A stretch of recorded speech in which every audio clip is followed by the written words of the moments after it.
Gold, trusted gold buyers. మీరు తాకట్టు పెట్టిన బంగారాన్ని విడిపించి ఈ రోజు ఉన్న మార్కెట్ ధరకు కొనబడను. అవును బావా, మా సిస్టర్ బిందెలాగే ఉంటదా? ఇది బొంబాయి బొమ్మ, మందు బాపు బొమ్మ.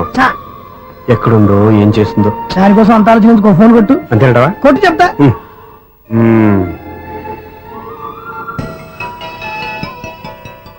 ఎవరు ఈ మధ్యలో సుత్తి ఫోను? ఇంకెవరు? నా హీరో. హలో, ఎవరు ఎలా ఉన్నారు? నాకేంటి, ఫెంటాస్టిక్ గా ఉన్నాను. కానీ మీరెందుకు ఫోన్ చేశారో చెప్పండి. ఏంటండి ఏవో మాటలు మ్యూజిక్ వినిపిస్తున్నాయి? ఏదైనా సినిమా చూస్తున్నారా? బాగా క్యాచ్ చేశారే. ఏ సినిమా? అబ్బా, చెప్తే వచ్చేద్దానా? ఓ నీ క్లూ ఇవ్వండి చాలు.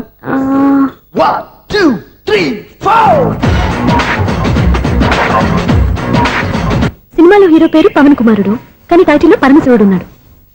అంటే శంకర్దాద ఎంబీబీఎస్. ఎస్, పర్వాలేదే, బ్రెయిన్ బానే పనిచేస్తుంది. బ్రెయిన్ ఏంటి, అదృష్టం కూడా పనిచేసింది. ఎందుకు నువ్వు? ఇప్పటి వరకు దొరకను అన్నారుగా, ఇప్పుడు రెడ్ అండ్ పట్టేస్తున్నా. ఇంపాసిబుల్. It's possible. అది చూడరా. నేను కూడా అదే సినిమా చూస్తున్నాను. అన్న చిరంజీవి దయ వల్ల తమరు దొరికిపోయారు. జై చిరంజీవ. అయ్యో చచ్చా, నీవేంటి? నా హీరో కూడా ఇదే థియేటర్ లో ఉన్నాడు. అంటే మా సిస్టర్ దొరికిపోయింది అనమాట. చెప్తే విన్నావా? హైట్ తక్కువగా చూడొద్దమ్మా. పాపు, ఆ అమ్మాయి ఎలా పట్టుకోవాలో ఆలోచించు. అది వెరీ సింపుల్ బావా. ఇక్కడ నుంచి మళ్ళీ రింగ్ కొట్టు. ఏ సైడ్ నుంచి రింగ్ వస్తుందో ఆ సైడ్ వెతికితే ఈజీగా దొరికిపోతుంది. కొట్టు చెప్తా. కొట్టు. అవుట్ ఆఫ్ కవరేజ్ అని వస్తుందిరా. అవుట్ ఆఫ్ కవరేజ్ ఏరియా అంటే తన అవుట్ అయ్యే లోపు కవర్ చేయమని అర్థం. పద చెప్తా. ఎలా పట్టుకోవాలరా? సీటు వదుకుదాం. పద చెప్తా. Sister phone sister. చెప్పాను కదా బాపు బొమ్మలా ఉంటుంది. అమ్మాయి కదా పరా. ఇది కాదు. అయ్యో, మళ్ళీ వస్తున్నారే. నా పని ఫినిష్. నన్ను బర్రె అంటవా? మా బావ టేస్ట్ ఇది కాదు. సిస్టర్, బావా సిస్టర్. అయ్యో, ఎవరా నువ్వు? నా వైఫ్ ఇది. సారీ సార్, సిస్టర్ అన్నప్పుడు ఇంత ఎఫెక్ట్ ఉండదు అనుకోలేదు. ఎవరైనా మీరు? ఏమిటి మీ గోళ? అది కాదండి, వీడి సిస్టర్ సినిమాకి వచ్చింది. ఏ సీట్ లో వెతుకుదాం. సినిమా జరిగేటప్పుడే వెతకాలా? సినిమా అయిపోతే మా సిస్టర్ దొరకదు సార్. సినిమా అయిపోయి ఎలాగో బయటకు వస్తుందిగా, అప్పుడు వెతుకు పట్టుకోండి. అలాగే సార్. అన్నయ్య సినిమా చూస్తారు, ముసలోడు కూడా ఆవేశం వస్తుంది. బయటకు రారా. Thank God. ఇప్పుడు ఏం చేద్దాం రా? ఏముంది బావా, సినిమా వదిలిపెట్టిన తర్వాత ఈ గేట్ నుంచి ఆ గేట్ నుంచి రావాలి కాబట్టి ఇద్దరు నేను చెక్ పోస్టులు పెడతాం. నువ్వు ఇక్కడ పెట్టి నేను అక్కడ పెడతా.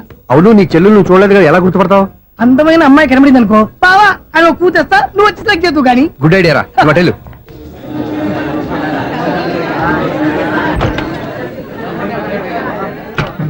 ఎలా ఆంటీ, పెద్ద ఆంటీ.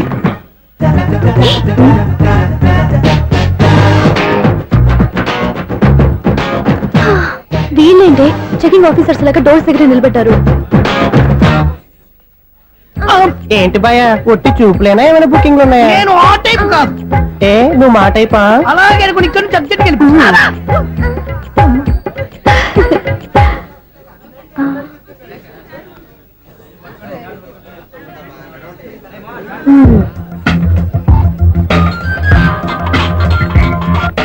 హలో, నా కోసం పెద్ద వలే వేసినట్టున్నారు. మామూలు వాళ్ళ ఐరన్ వాళ్ళ. అయినా నన్ను పట్టుకోవడం మీ వల్ల కాదు. అది చూద్దాం, ఈ రోజు ఎలా తప్పించుకుంటారో చూస్తానుగా. ఏం చూసేది? నేను ఆల్రెడీ తప్పించుకొని బయట నుంచి మాట్లాడుతున్నాను. నీకంత సీన్ లేదమ్మా. సీన్ ఉందా సినిమా ఉందా చెప్పాల్సింది మీరు కాదు. మీకు తోకగా ఒక బేస్ట్ ఫెలోని చెకింగ్ ఆఫీసర్ గా పెట్టారుగా, వెళ్ళి వాడిని అడగండి. వాడి చెంప మీద టచ్ చేసి మరీ వెళ్ళాను.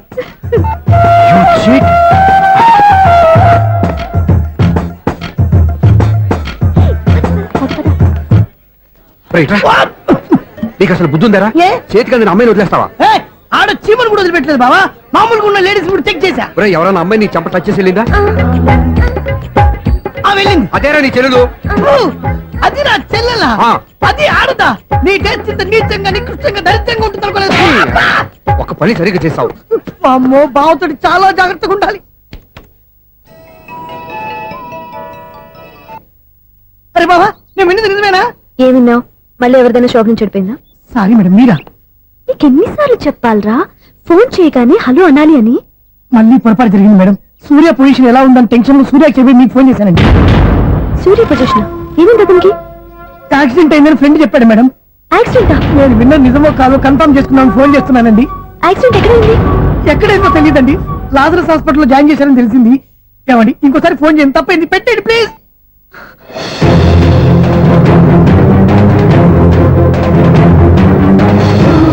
Auto Lazarus hospital.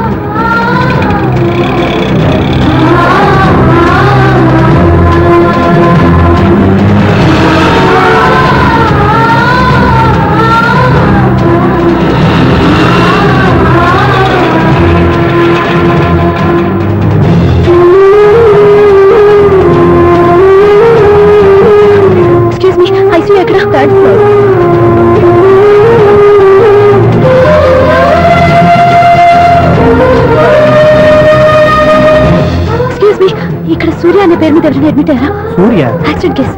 కింద రిసెప్షన్ లో అడిగాను.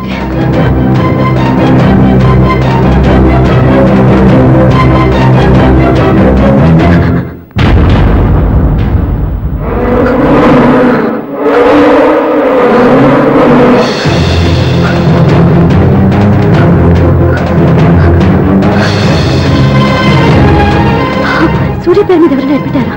Just minute.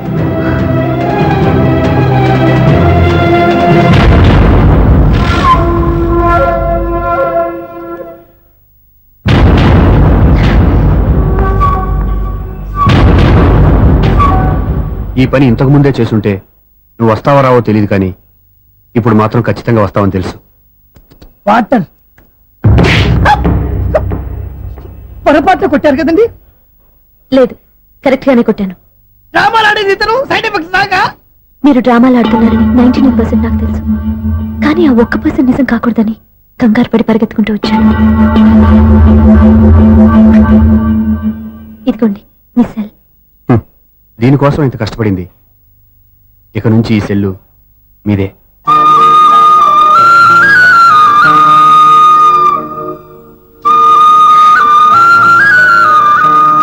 వీళ్ళిద్దరి మధ్యలో నేనెందుకు?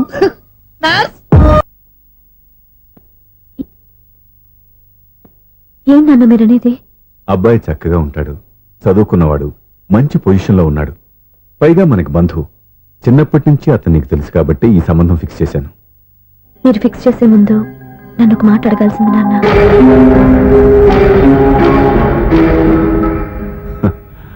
అడిగి చేసుకునే కుటుంబంలో నువ్వు పుట్టలేదు, అడిగి చేసే తండ్రి నేను కాదు. నిజమే, నేను కూడా. చూడమ్మా, నువ్వు పుట్టినప్పటి నుంచి నీకేం కావాలో నిన్ను అడగకుండానే ఆలోచించి అన్నీ చేశాను. నీ చదువు, ఉద్యోగం అన్నీ నా నిర్ణయం ప్రకారం సవ్యంగా జరిగిపోయాయి. నీకు ఏ క్షణంలో ఏం కావాలో తెలిసిన వాణ్ణి నీకు ఎలాంటి భర్త కావాలో నాకు తెలీదా? మీ మాట నేను ఎప్పుడు కాదని అనలేదు, అనను కూడా. ఈ పెళ్లి కూడా కాదనేదాన్ని కాదు.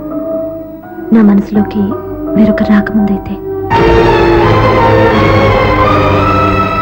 క్షమించండి నాన్న, నేను ఒకతన్ని ప్రేమించాను. అతన్ని తప్ప వేరెవరిని చేసుకోలేను. అంటే వయసుతో పాటు సొంతంగా నిర్ణయం తీసుకునే ధైర్యం కూడా పెరిగిపోయిందన్నమాట. నాకు నచ్చిన వ్యక్తిని నాకిచ్చి చేయమని మిమ్మల్ని అడగకూడదా? నేను వాళ్ళకి మాటిచ్చాను. నేను నా మనసు అతనికి ఇచ్చాను. అప్పుడు నీ మనసులో నేను లేనా? నా అభిప్రాయం ఏంటో తెలుసుకోవాల్సిన అవసరం నీకు లేదా? ఈ మాటలు మనసులు జీవితాన్ని నిలబెట్టావు. నేను చెప్పిన సంబంధం నువ్వు చేసుకుని తీరాలి. దయచేసి నన్ను బలవంతం చేయొద్దు.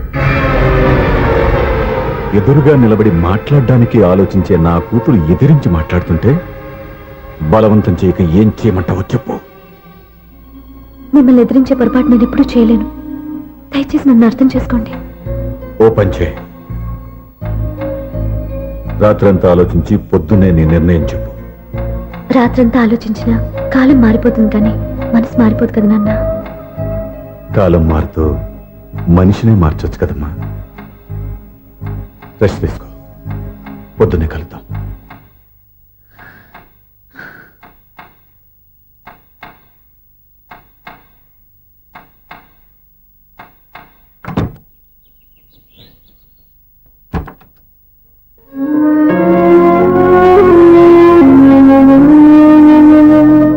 టీ తీసుకోండి.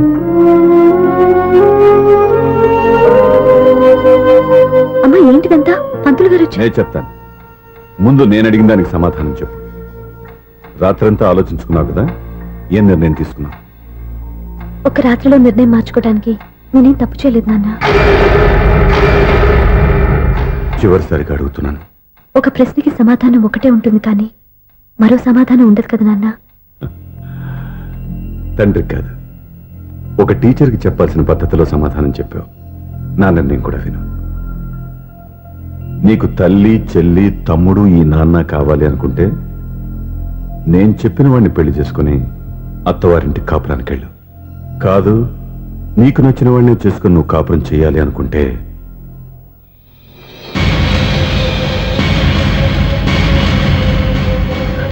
నాన్న, నా మాటకి, నా నిర్ణయానికి కట్టుబడి నన్ను గౌరవించేదే నా కూతురు. నా మాట కాదని ఎప్పుడైతే సొంత నిర్ణయాలు తీసుకుందో అప్పుడే నా కూతురు చచ్చిపోయింది.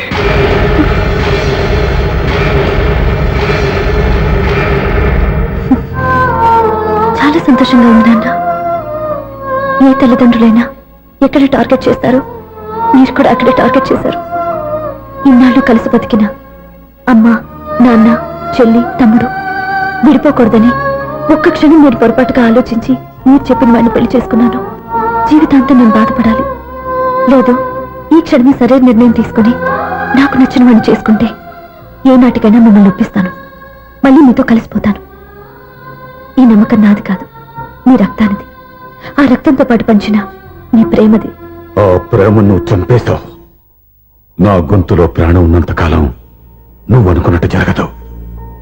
నేను మారను. మారుతారు, కాలం మారుస్తుంది. నీ నమ్మకం నీదే, నా నమ్మకం నాదే. నువ్వు వెళ్ళొచ్చు.